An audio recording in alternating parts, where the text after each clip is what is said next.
how much on average does the military spend on Viagra each year? I don't have that figure, man. About 41.6 million. Do you know how many bridges in my district of Pittsburgh could be repaired with that amount? $1.5 trillion. $1.5 trillion. $225 million on furniture. $2 million of Alaskan king crab. Trump's Pentagon is being exposed for its big, beautiful, and very swampy expense books. And we've got the scoop. So make sure you subscribe if you want to hear all the naughty, very bad, no good things the Trump administration has been up to this week. Now, just in case any of us forgot, Trump ran on the whole thing of draining the swamp. He put it in intelligent big boy words that only serious voters can understand. Drain the swamp, and that's what we're doing. Now, when I said it, it sounded very easy, and it was going to happen real fast. I didn't know the swamp was this dirty and this deep. I didn't know about the swamp creatures being as bad as they are. They're bad. But nobody can believe what we've been able to do, and I don't really believe anybody else could have done it. Drain the swamp. We're not finished yet, but we're getting really close. Give us 4 more years, go out and vote. The most important election of a lifetime, maybe the most important election ever in our country. Go out and vote. Thank you very much. Wow, that was hilarious. I mean, darkly hilarious, but, you know, it's one of those things where it's like, if it was real, it would be fucking depressing and horrifying, but luckily it's AI generated. Oh, no, wait, no, this is real. This was actually posted to the Donald J. Trump YouTube, and his supporters are special enough, shall we say. That's what we're doing. To believe him when he says... When I said it, it sounded very easy.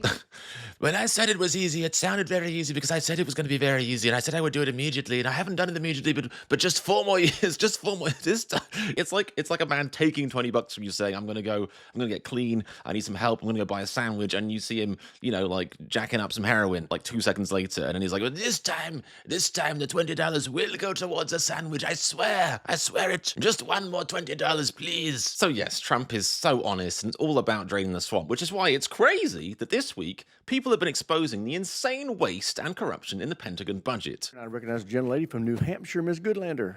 Thank you, Mr. Chairman. Mr. Colby, thank you for being here today. Am I correct? I think you testified earlier that the department is committed to a $1.5 trillion budget this fiscal year.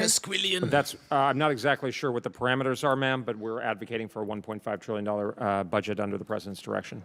Mr. Colby, we cannot do our job without your budget. Your budget was due the first Monday in February. Here we are in March. When can we expect your budget? Ma'am, let me get an answer for you promptly.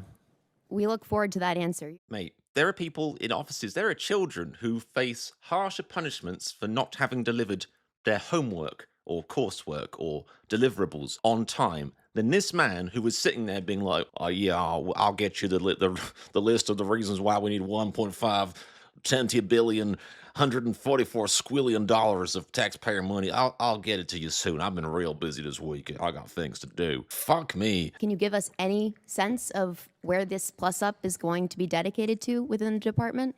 Ma'am, I wouldn't want to get ahead of the department in terms of the specifics, but I think the conversation we've had here today illuminates a lot of the issues. We all know, as the president indicated, we've got plentiful... We don't know why they need it, but if they say they need it... You better believe they need it. Munitions supplies, and the last administration worked on this as well. But we know we need to, we can work harder on that and get more productive. So I think that's munitions is going to be a big part of it. Also, what this woke Libby communist interviewer, politician, is asking him is kind of ignoring the fact that bombing countries in the Middle East for shits and giggles doesn't come cheap. It's got to be paid for from somewhere. Okay, so some people argue you don't need to do the bombing, but the bombing is going to be done. All right, it's like it's like once a stone moves downhill, it gathers momentum. The military-industrial complex, it has momentum. There's no stopping that. So get out of the way of the big fucking stone and give us your taxpayer money, yeah? Okay? Obviously, there's a lot of platforms, some of the personnel issues that were just discussed. Mr. Chairman, I'd like to submit to the record 2 articles from the Washington Post dated August 12th, 2025, and October 30th, 2025, if I may. Thank you. Mr. Colby, these articles detail a plan that you were a part of crafting to send more than 23,000 troops to all 50 states as part of a domestic civil disturbance quick reaction force. Are these reports accurate? Ma'am, I'd have to get back to you with an answer. You can't tell us now whether you were a part of this planning? I can't tell you what I've been up to at my job. Why do you think my brain works, lady? Ma'am, I just want to make sure I give you accurate answers, and we'll get back to you as soon as possible on the specifics. I look forward to that. Are American cities, are communities in this country an appropriate training ground for our military? I mean, I think we have training grounds, if you're using the term, ma'am, literally, throughout the United States. But, I mean, I think the U.S. forces can be deployed in the country for lawful purposes, and they would be. I wouldn't probably characterize them as training grounds myself, but. You wouldn't. Well, what do you think the president meant when he said on September 30th, 2025, that, quote, we should use American cities as, quote, training grounds for our military National Guard? I wouldn't speak for the president. I mean, that's his words speak for themselves, and we follow his instructions, ma'am. This guy's a fucking sociopath. The fact he can say this shit with a straight face, he's literally like, I'm a spineless little worm, ma'am.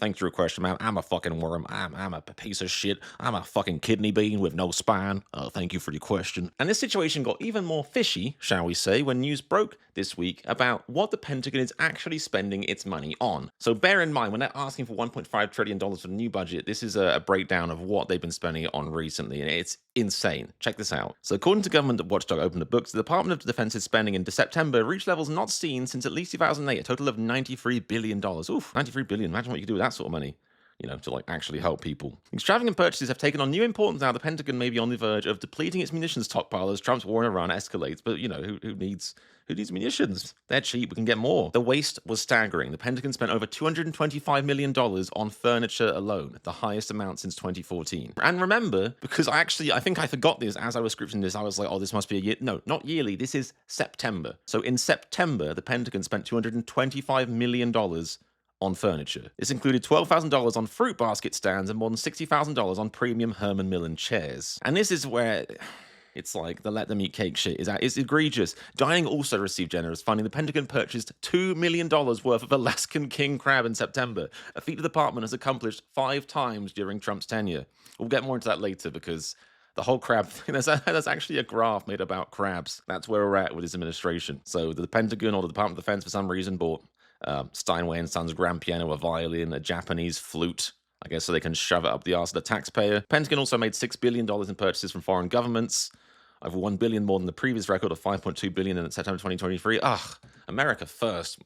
So Open the Books, for those who don't know, is an independent, I think, you know, basically right-leaning, but they're an independent watchdog that, you know, actually submits a lot of freedom of information requests to make the government release, you know, information about what they're spending stuff on. The US government does not release this stuff voluntarily or openly, and there's not a website you can go on for this. We are relying on these independent people spending money to submit these requests to actually get, to extract the information from the bloated corpse of the US government. As it says in the article, Open the Book CEO John Hart called on Defense Secretary Pete Steamboat Hegseth to refocus the department's spending. Quote, under Secretary Hegseth, the Pentagon has consistently said its mission is to refocus on war fighting and lethality. Last year, we highlighted the problem of wasteful use it or lose it year-end spending. We noted this reform is fully within the Secretary's control and there's a historic opportunity to make good on that promise. These people clearly don't understand, you know, there's nothing says, you know, manly war first more than, you know, king crabs. I mean, what could be more manly and war first? And you sort of know how bad the Trump administration is when more and more Republican politicians are speaking out and being like, yeah, this is actually kind of unacceptable. Republican Iowa Senator Johnny Erst issued a direct rebuke stating, if taxpayers are going to be asked to spend $1.5 trillion on defense, nearly as much as the rest of the world combined, Washington must be able to defend how every dollar is being spent. Open the Book's findings that binge-buying bureaucrats at the Pentagon burn through tens of billions of dollars in impulse purchases like fruit basket stands, footrests, and donuts by the dozen, and God, no, this isn't a fucking Simpsons episode, and a custom-made flute demonstrate how much work still needs to be done to meet that goal. Now, there's some more interesting tidbits here on Open the Books' own Substack, and you've got to say, we firmly live in a time now where the best news you can get is from independent news outlets, like, for example, Raw America. You'll notice recently that we put our Substack in the comments. You just cannot rely on places like CNN to be reporting on this stuff. You know, the mainstream media is fully captured at this point by the billionaire class. And, you know, that's the irony. Open the Books is actually a right-leaning independent watchdog, but they're, you know, classic right-leaning. They're a small government. The point is, they get these requests, they publish them. It's reliable data that, you know, the rest of the media is not interested in until they do the work. So on their Substack, they have a direct letter targeted to Steamboat Pete Hegseth, where they say, I'm writing to urge you to seize a historic opportunity to end the Department of Defense's long-standing and wasteful year-end use it or lose it spending spree.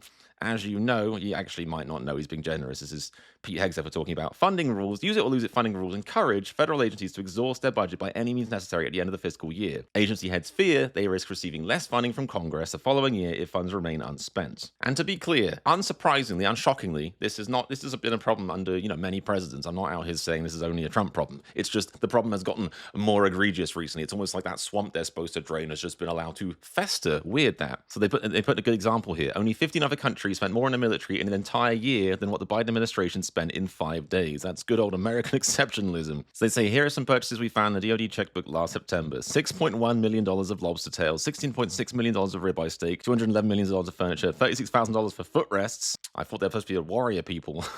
What kind of warrior men are putting their feet up? Mental. $16.3 million on cartons, crates, and toolboxes, because apparently this is some sort of wacky Acme setup. And this article dives in deeper. The Pentagon spent an historic $93 billion on grants and contracts just in September in 2025. The Department of War has not seen a level of spending at the end of a fiscal year so high since at least 2008. Trump's people are always breaking records, just not good ones. So every September, Pentagon officials look for ways to spend the remainder of the military's budget. It's a use it or lose it thing. The idea being if they don't spend all their budget, then Congress will justify, they don't need as much money, we'll take it away, which already makes no sense. But what makes even less sense is we have a completely clueless, headless, chickenless, cockless administration saying that we're going to change, no more Department of Defense, Department of War. We are war fighters. We're a warrior clan. And they're spending all their fucking money on crabs and baskets and flowers and shit. It makes no sense. Why wouldn't they spend it on stockpiling weapons if they're going to keep spunking them away in the Middle East? It's completely there is not a sense of logic or intelligence in the Trump administration. It is crazy. But it's an interesting graph here. Now the blue basically shows you spending as it goes, but the white spikes are basically highlighting where they've raced to spend the last of their budget, in that year. So it's highlighting not just corruption and waste, but also just incompetence, because it's surely a better managed budget wouldn't end up with having people spend $200 million on furniture. I mean, unless you want to suggest something crazy like there's some corruption involved there, but I refuse to believe it. But yeah, there it is right there. September 2025, almost $100 billion. The closest thing was from 2008. These are truly record-breaking levels of corruption and waste. And this is one of the most batshit crazy graphs I've ever seen about any administration, but the Trump administration, the Trump administration's batshit crazy. There's a lot of interesting graphs. The job ones are not looking so hot right now. But this is the fact that we live in a reality where there's a need to make a graph about how much they're spending on king crabs. So, there's a weird spike in September 2012. Maybe Obama got the taste for it around then, but basically nothing until, oh look, who becomes president? Trump, and suddenly the Pentagon fucking loves crabs. And Biden becomes president, they're like, okay, let's chill out on the crabs things maybe, and then, fucking full steam ahead, choo-choo, crab time. What are we doing? How is this a real world where we have a crab graph? It is such a joke that Trump supporters pretend that they care about the swamp or government waste, that they care about small government, when these are real sentences being written in actual newspapers. September was a low point in the Pentagon's lobster tail spending, with just under $7 million worth of lobster tail purchased in September, compared to $7.4 million across March, May, June, and October. But officials did drop over $130,000 on donuts, $1 million on salmon, and $15.1 million on ribeye steak. They also spent $6 billion on IT, including $3.5 billion for cable TV and technical support. Just get Netflix. Fucking hell. So as it says, Trump called for Congress to raise the Pentagon's budget from $900 billion, which obviously wasn't enough, to $1.5 trillion in fiscal year 2027 in the Truth Social post in January. He wrote this budget would allow us to build the dream military that we've long been entitled to. Apparently the dream military involves a shitload of king crab. So Steamboat Pete Hegseth is a die-hard Trumper, part of the movement which claims to be draining the swamp. However, from his latest uncovered info, it would appear their strategy for draining the swamp at the Pentagon is to dive into it head first and start gulping some of that greasy, shrekky swamp juice down to make room for even more. Hegseth, a man who was reportedly hugged only once as a child, has committed the newly christened Department of War into a warrior ethos, because apparently his upstairs and downstairs brains are both so small that he can look at content like this